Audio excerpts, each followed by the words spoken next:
Now for the second part of this, we're going to go ahead and add the sun. I've chosen a color. You can pick the color I have, or you can pick one that's similar.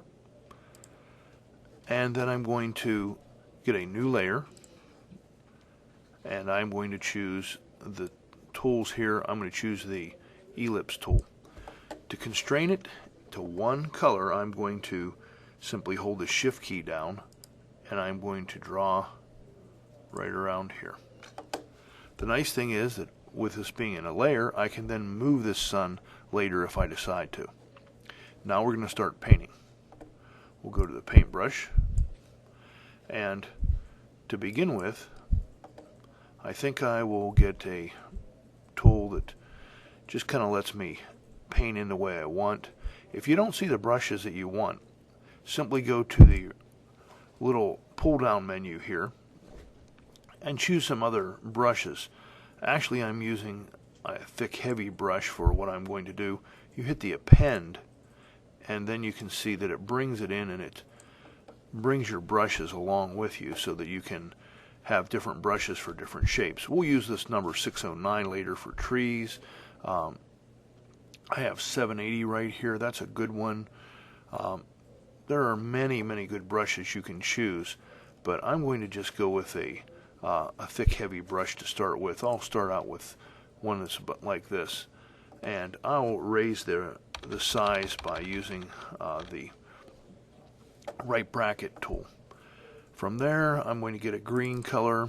I want something that I can put some greenery in, and I'll start out, and I will make a area here. I'll go ahead and paint my bottom section, get it starting out, work some area. I'm going to do this fairly quick, come back, add a little bit different color, put some other stuff in here,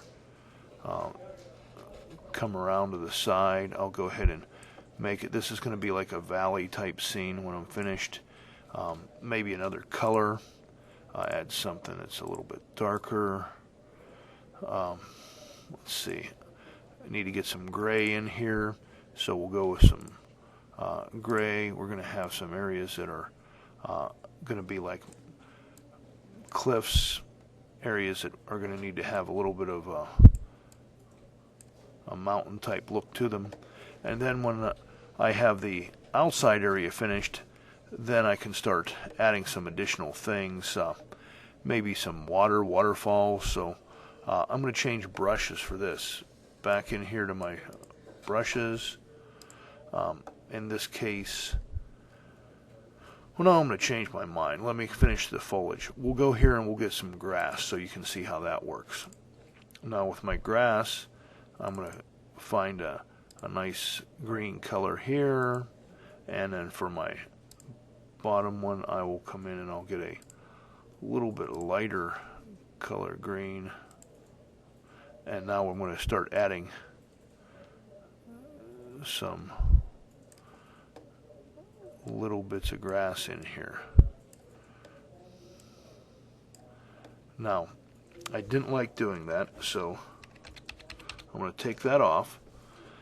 And the reason I didn't like it is because I can't control that. I'm going to come with another layer, and I'll show you why I like to be able to control this.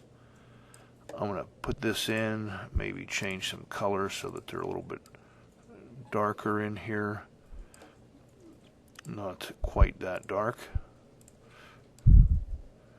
And as I add some color, some bushes, then you can see later on, if I want to, I can take this layer and I'll double click on it, and maybe I want to bevel and emboss it. You can see how I can add depth to it.